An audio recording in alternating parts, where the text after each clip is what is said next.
जेते का दूध दही ओले मना जोरे जोरे के दूधा जेवना मोला खोपला चुकिया राखिन तौलल जोरी ने सबो जिन दुना टुकना ला बीच मड़ाइन घर घर ले निकरी रौताइन एक जमुरिया रही सबो ठीक दौरी में फांदे के लाई कोनो ढोंगी कोनो गुडरी चक्रे ठीदी के जस पुत्री ऐन जवानी उड़ती सबके 15 16 20 बरस के काजर आगे अलगा डारे मुड़ कुराए पाटी पारे पाँव रचाए पीरा खाए सरवा में टिकली चटकाए बड़का टिड़का खोपा पारे गुंदा खोचे गजरा डाले नंता लाली मांग लगाए बेनी में फुंदरी लटकाए टीका बेंदी अलखन पार रेंगे छाती फूला निकार कोनो हछा भगत वाय कोनो जुच्छा बीना कोराए बुद्धि मनियस रेंगत जावे उड़ उड़ चूंधी मुँह में आवे पहने है रंग रंगे गहना हल्हा कोनो अंग रहना कोनो सुपली कोनो टुकनी कोनो चरिया छान के जावे बोल वृंदावन बिहारी लाल आज के फैशन आइए ना फैशन की जंग है फैशन की जंग है यह टूरा कुर्ता टूरी पहने और जंग है फैशन की जंग है यह टूरा कुर्ता टूरी पहने और जंग चुंगी मुड़ी काट के छरियान है और ये सब ब्यूटी पार्लर से आए हैं चुंगी मुड़ी काट के छरियान है ये सब ब्यूटी पार्लर से आए और 10 रुपया कर दिखते और 10 रुपया कर दिखते अरे के देख के दूसरा घड़ो सी दुर्योधन और दुशासन के शासन में द्रौपदी की तीरथ लुगरा दुर्योधन दुशासन के शासन में द्रौपदी की तीरथ लुगरा अरे आज के द्रौपदी ला देख आधा पीठ तो मुड़ डोगरा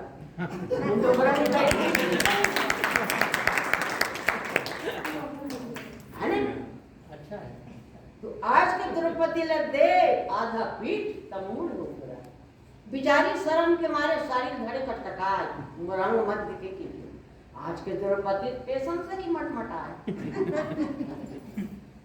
और डोकरी घालक मैक्सी पहन के बन के छोकरी और डोकरा बन के छोकरा बाल न करा के डाई मर्दों में मुंच नहीं है रोज कराते हैं सफाई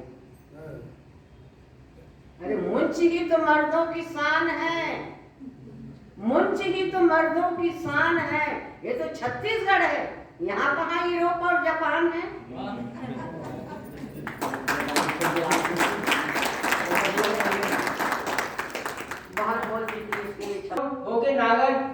ओके नागर जोते के मेरा मोरो नगरिया आवत हुई ये गीत मुझे याद आ गया बहुत प्रचलित हुआ था हमारे बीच वक्ता मंच के दोनों स्तंभ के यहाँ पर बैठे हुए आदरणीय राजेश राधे जी और शुभम साहू जी जो कहीं पर भी जब भी कभी व्यवस्था पर जब कभी अव्यवस्था भारी होती है तो सबसे पहले बुलंद हमारी होती है कहते हैं वो आदरणीय त्रिवेणी नाग जी का स्वागत करना चाहते हैं मैं उन्हें जोरदार तालियों से बुलाता हूँ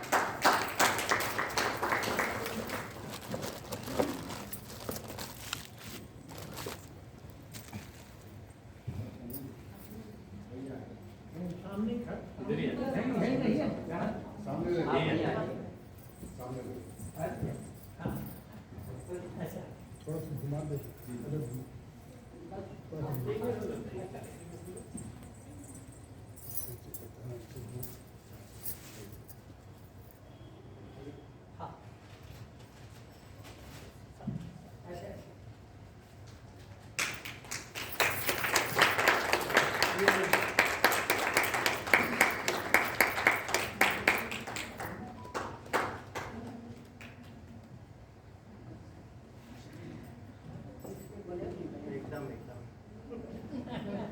इस अवसर पर आदरणीय जे.के. ठाकर सर भी 2 शब्द कहना चाहते हैं। आपका स्वागत है।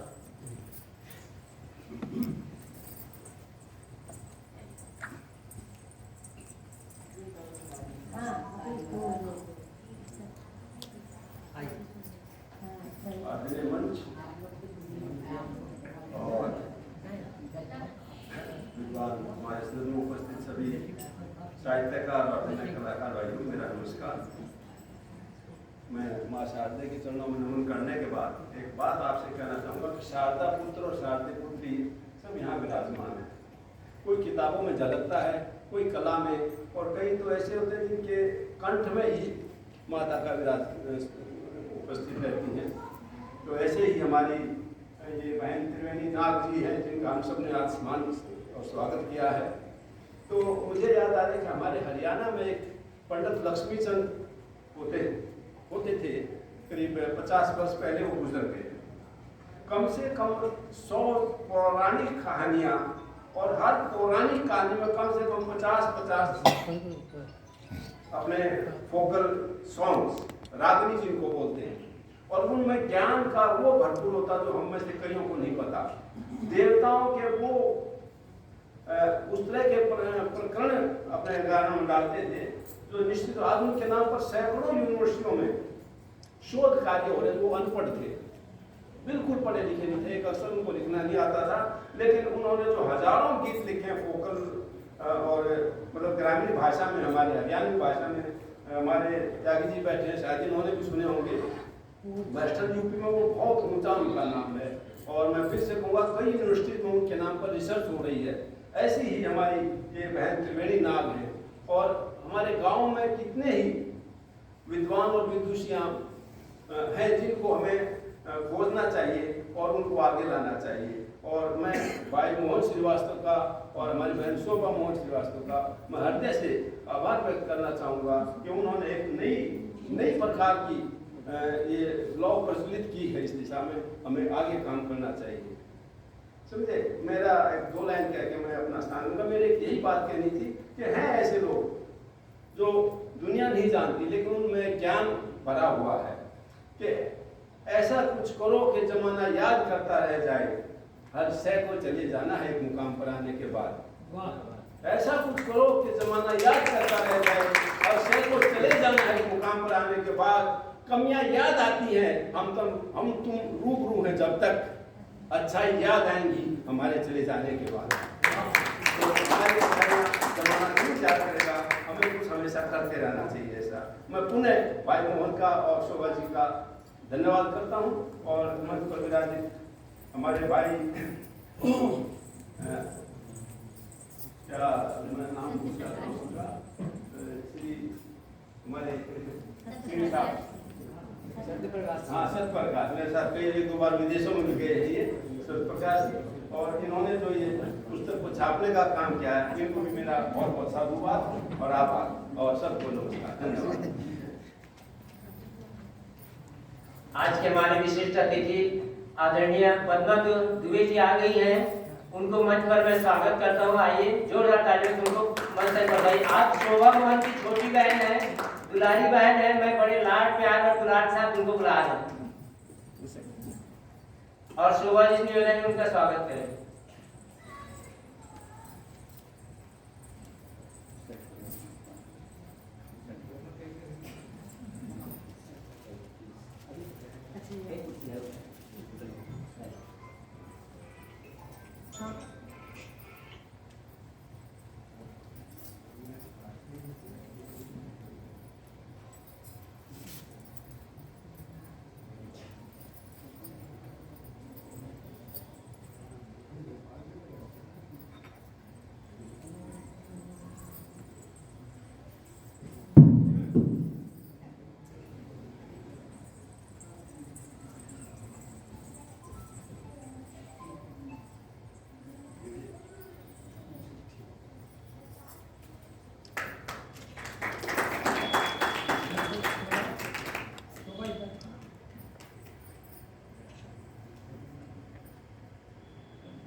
ये जो सोने की पुतली पहने जितने लोग इनको सुरक्षा की आवश्यकता होगी, तो भारत सीमा सुरक्षा के जवान तैनात है बाहर।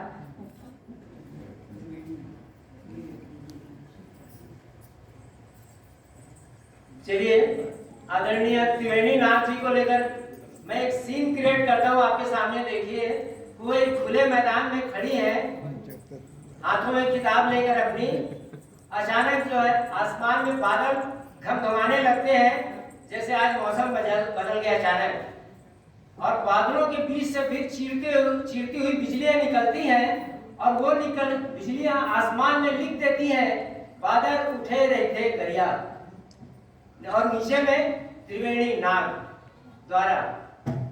चलिए, आगे के कार्यक्रम के लिए मैं आदरणीय डॉक्टर सीमा श्रीवास्तव जी को सौंपता हूँ माइक।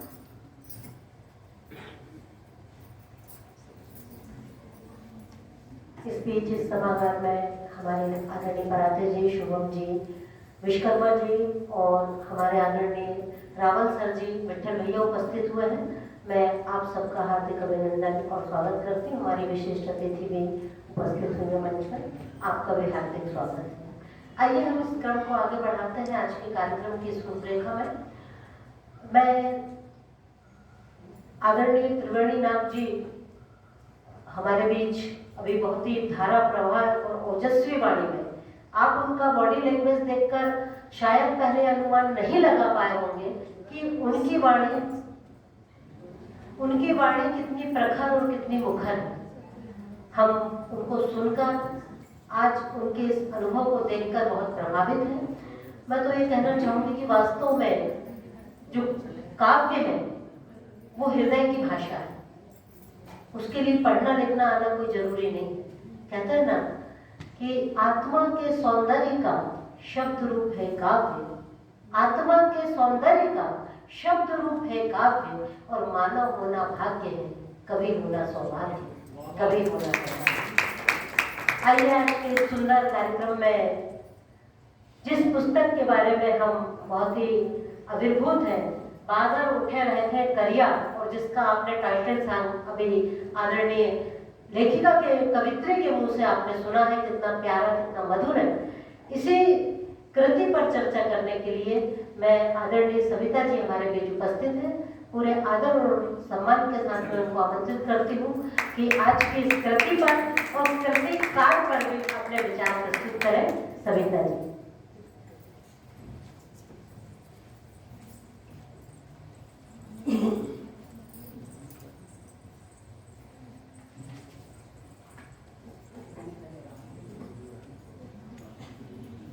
मंचस्थ विद्वज्जन एवं उपस्थित साहित्य रसिक श्रोता गण, सबसे पहले मैं आप सभी का अभिनंदन करती हूँ। पारस के प्रथम अभिषेक का आप सबको बधाई दी। आज पहली बार बारिश हुई है, और छत्तीसगढ़ी में बोले तो जी भाई जी लागी, ठीक कह रही हूँ ना।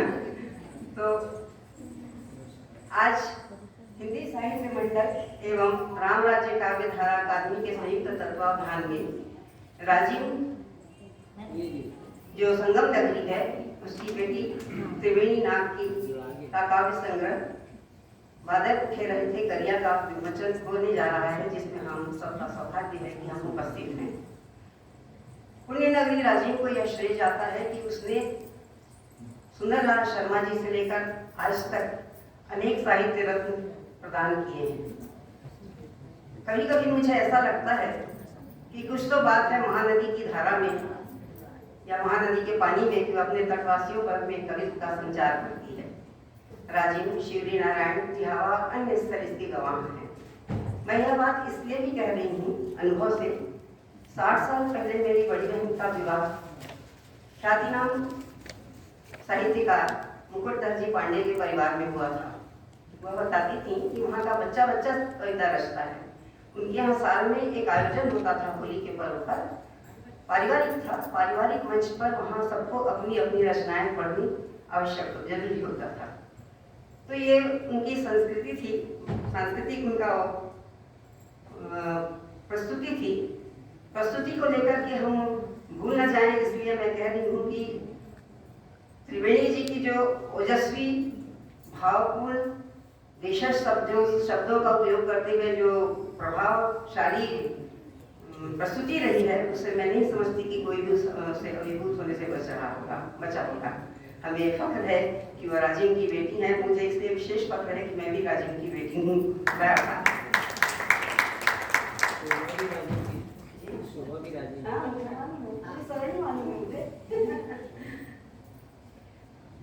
त्रिवेणी भी महानदी तट की वासी हैं, जिनकी कविताएं संवेदना, शब्द और देशज भाषा की त्रिवेणी है। कवि कर्म आसान नहीं होता, खासकर एक गृहिणी के लिए जिसके साथ हजार झंझटें जुड़ी होती हैं। मुझे याद आता है, कहीं पढ़ा था मैंने कि जब सुप्रसिद्ध साहित्यकार कमलेश्वर अपना उपन्यास और कितने पाकिस्तान लिखना था उन्हें, वो पहाड़ों पर चले गए थे, क्योंकि कवि कर्म एकांत मांगता है। लेकिन गृहिणी के साथ ऐसा नहीं है। शिवानी ने लिखा था कि जब मेरे को लिखने का धूम सवार होता है मुझ पर, तो मैं हल्दी नहीं और मिर्च लगे हाथों से भी लिख लेती हूँ। कुछ यही परिस्थितियां त्रिवेणी जी के साथ भी नहीं होंगी, जिसमें उन्होंने अपनी रचना धर्मिता को साकार रूप दिया होगा। कविता लिखना दरअसल कवि की मजदूरी नहीं, मजबूरी होती है। कविता क्या है? आत्मा की छटपटाहट है, और जो लिखता है वह अपने आसपास से ही लिखता है। किसी ने कहा भी है कि जिंदगी और मैं दो अलग तो नहीं, मैंने जो भी लिखे कांटे लिए सब इसी से लिए हैं। त्रिवेणी जी का जीवन भी जहाँ तक मैं जानती हूँ बहुत कंटकाकीर्ण रहा। आसान नहीं होता एक अकेली महिला का घर चलाना, फिर भी, और उसके ऊपर से उन पर अशिक्षा का बोझ। पर वो शोभा ने ठीक लिखा है कि ज्ञान शिक्षा की दासी नहीं होती। सूरदास भी नेत्रहीन थे, आप लोगों को पता होगा। विश्व प्रसिद्ध अंग्रेजी कवि मिल्टन भी नेत्रहीन थे। तो जब आत्मा का जब सत्य फूट पड़ता है तो कवि के रूप में निकल पड़ता है, कविता के रूप में निकल पड़ता है, चाहे वो गद्य हो या पद्य। गद्य को भी काव्य की संज्ञा दी गई है, और इन्हीं सब परिस्थितियों से वो कितनी बार गुजरी होंगी, विपरीत परिस्थितियों से, लेकिन उन्होंने हार नहीं मानी, और उसका उदाहरण हमारे सामने उनका काव्य संग्रह है। कविता दरअसल मनुष्यता के धरातल पर खड़ी होकर के